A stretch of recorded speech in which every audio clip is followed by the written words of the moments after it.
नमस्कार दोस्तों, राधे राधे, जय श्री श्याम। पति और पत्नी के बाद में जो पवित्र रिश्ता होता है पिता और बेटियों का होता है।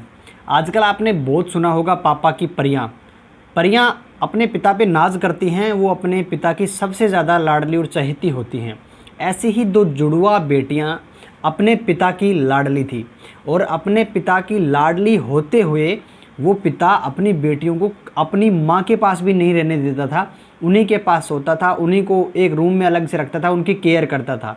किंतु 19 अप्रैल 2026 को एक ऐसी वारदात को अंजाम दे देता है।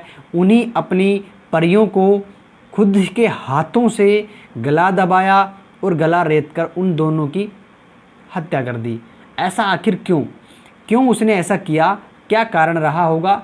क्या उन बेटियों और उसके बीच में कुछ गलत स्थापित हो गया था, या वो अपनी बेटियों से प्यार नहीं करता था या नफ़रत करता था?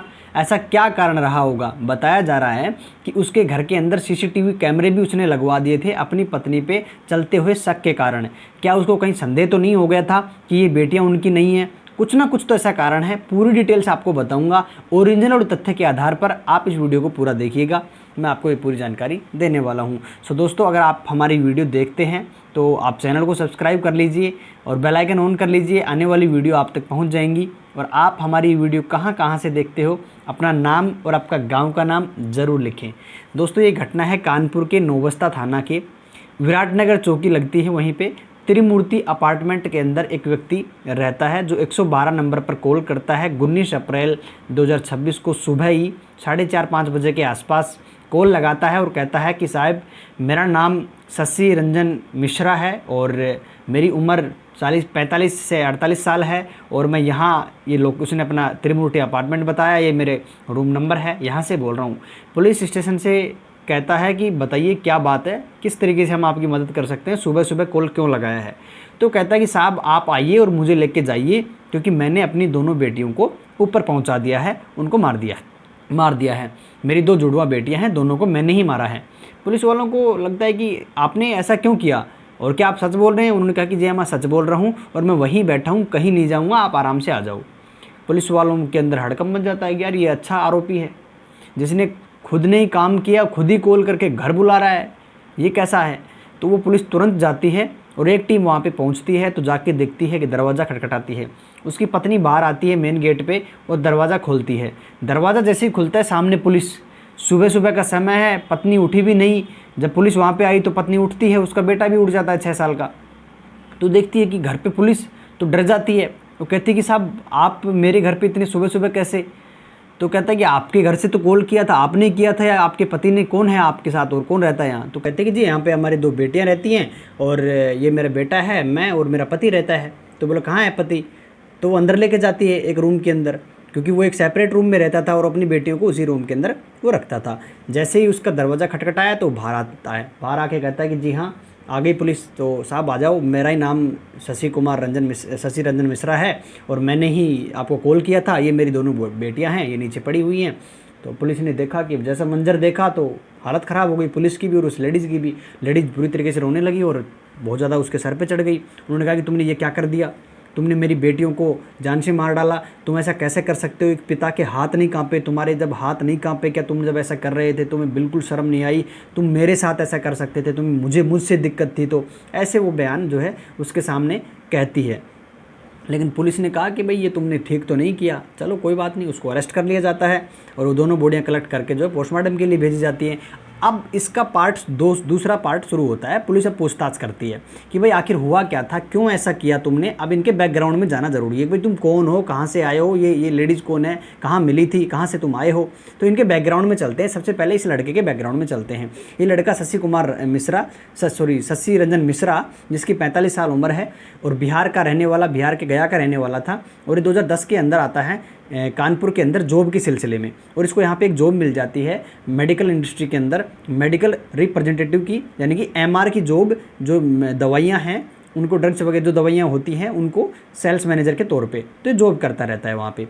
और वहीं इसकी मुलाकात होती है एक लेडीज़ से जिसका नाम होता है रेशमा। 40 साल आज उसकी उम्र है और ये पश्चिमी बंगाल के सिलीगुड़ी की रहने वाली है। कानपुर के अंदर ये भी जॉब करती थी, एक बुटीक के अंदर, सैलून के अंदर, एक पार्लर के अंदर, वहाँ पे जॉब करती थी। उस पार्लर पे कुछ दवाइयों के सिलसिले में शायद ये जाता होगा। तो कुछ क्रीम वगैरह होती हैं, इसी कैटेगरी में आती हैं ये भी। तो उस सिलसिले में इनका आना जाना लगा रहता था। तो वहाँ पे इस रेशमा के साथ इसकी मुलाकात हो जाती है और इनका आपस में बिहेवियर ठीक था, तो दोस्ती भी हो जाती है। और दोस्ती होने के बाद में इनका प्यार प्रेम हो जाता है। और प्यार प्रेम होने के बाद में 4 साल इनके कब बीत गए पता ही नहीं चला। अब इन्होंने डिसीजन लिया कि यार हमारे 4 साल इतने अच्छे बीते हैं तो हमें शादी कर लेनी चाहिए और आगे की ज़िंदगी में हम इस तरीके से जिएंगे। अब इन्होंने शादी के लिए सोचा कि घर वालों से तो उनको पता था कि घर वाले इनकी शादी करवाने वाले नहीं हैं, क्योंकि ये दूर से कितनी है, इनकी क्या जाति होगी, क्या कास्ट होगी, तो उन चीज़ों को अवॉइड करते हुए इन्होंने सोचा कि हम लव मैरिज कर लेते हैं। इन्होंने लव मैरिज कर लिया, शादी वहीं पे ही। और वहाँ उसके बाद में तुमको पता है साथ तो रहना ही था। रिलेशनशिप के बाद में इन्होंने प्यार प्रेम और शादी, अभी पति पत्नी की तरह रहने लगे।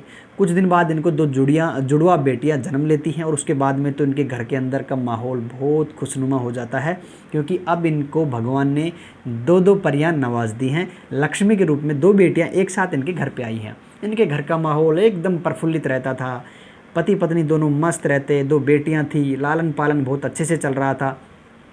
जैसे जैसे साल दर साल बीतते गए, वैसे वैसे इसके पति का रवैया बताए अनुसार रेशमा के बदलता गया। वो धीरे धीरे शराब का आदी हो गया, उसका काम भी ठप हो गया, जॉब चलती नहीं थी, इसकी जॉब भी चली गई, काम अच्छे से हो नहीं पा रहा था, पैसों का दबाव बढ़ने लगा, खर्चा बढ़ने लगा। और वो जब वो रेंट अपार्टमेंट लेके रहते थे तो उसका किराया, घर का खर्च वगैरह चलाना बहुत मुश्किल होता जा रहा था। अब उसकी जो वाइफ थी वो जॉब करती थी तो उससे भी पैसे लेता था वो, तो इससे कई बार उनका कलेश हो जाता था। और उसी दौरान जब ये लड़का चंडीगढ़ गया कानपुर से दवाई देने के लिए, तो रेशमा ने बताया कि वहाँ चंडीगढ़ में एक महिला से इसकी दोस्ती हो जाती है और उससे घंटों घंटों फ़ोन पे बात करता था। इसको लेके भी कई बार कलेश होने लगा। अब कलेश इनके घर में शुरू हो चुका था। जब घर में टोटा आता है उसके बाद में लड़ाइयाँ हर मैटर पे होने लग जाती हैं। और इसको मायके जाने के लिए भी रोकता था। शशि रेशमा को मायके नहीं जाने देता था। शशि इस रेशमा पे संदेह करता था, इसकी निष्ठा चरित्र पे, और वो उस पर संदेह करती थी। हालांकि इस पे उसका बहुत बड़ा कोई ऐसा बयान नहीं है रेशमा का कि मैं उस पर संदेह करती थी, ऐसा कुछ तो नहीं कहा उसने। बस इतना बताया था कि वो लेडीज से घंटों बात करता था और मुझे तो पता भी नहीं है और मुझे उसके रूम में भी नहीं आने देता था। अब इस संदेह के चलते रेशमा ने बताया कुछ दिन पहले पैसों का अरेंजमेंट करके उसने कैमरे लगवा दिए, मेन गेट पे, गैलरी में, किचन में, हॉल में, हर जगह रूम। बस वॉशरूम छोड़ा और एक बेडरूम जहाँ पे वो कभी साथ रहा करते थे, साथ सोया करते थे, उसको छोड़ के सब जगह कैमरे लगवा दिए। और उसकी दोनों बेटियों को लेके एक अलग रूम में रहने लगा। उस रूम में एंट्री तक नहीं थी जहाँ पे उसकी दोनों बेटियाँ रहती थी, वहाँ पे उस महिला की, रेशमा की कोई एंट्री नहीं। उसकी माँ को और बेटियों को अलग रखा गया, बात भी नहीं करने देता था और कहता था कि तुम्हें इनसे कोई मतलब नहीं है, तुम अपने बेटे को पालो और मैं अपनी बेटियों को पालूंगा। और ये अलग थलग भी रहने लगे, बिल्कुल आपस में मिलते बातचीत नहीं करते थे। और रेशमा का कहना है कि कभी कभी तो मुझे मारता पीटता था, शराब का आदी हो चुका था और नींद की गोलियां खाता था। इनकी माता का देहांत के बाद में इनका जो मानसिक संतुलन, शारीरिक संतुलन बिल्कुल अनस्टेबल हो चुका था, ख़राब हो चुका था। और उसके बाद में कभी कभी इन्होंने अपने जीवन को ख़त्म करने की कोशिश भी इन्होंने काफ़ी बार करी है। और इनका कहना था कि मैं मर जाऊंगा और अपनी बेटियों को भी साथ ले जाऊंगा, ये कई बार ऐसा कहते थे। लेकिन मुझे तो ज़्यादा इनकी पर्सनल लाइफ के बारे में भी नहीं पता। कभी कभी इनके साथ के जो दोस्त हैं वो पार्टी करते हैं यहाँ पे आके, और इनका अलग ही सिस्टम चलता था, मुझे कुछ नहीं कहते थे, मेरे से कोई लेना देना नहीं रखते थे ये। और मैं अपने बेटे के साथ इधर रहती थी, ये इधर रहते थे। और इसी दौरान ऐसा ही चलता रहा काफ़ी दिनों तक। मुझे तो बिल्कुल संदेह भी नहीं था। और बस ये आज पुलिस जब आई सुबह तब मुझे पता चला है कि ऐसा काम हो गया। तो उधर इन्होंने बताया रेशमा ने कि रात को लगभग 2-2:30 बजे तक मुझे पता था कि ये अपनी बेटी को वॉशरूम कराने के लिए लेके आए थे और वापस सो गए थे। शायद हो सकता है कि इन्होंने कुछ खाने में मिलाया हो, नींद की गोलियां जो खुद यूज करते थे। सोने के बाद में इनका गला दबाया होगा, फिर उसका गला रेत दिया होगा। इस तरीके से इन्होंने अपनी बेटियों को जो है हत्या की होगी।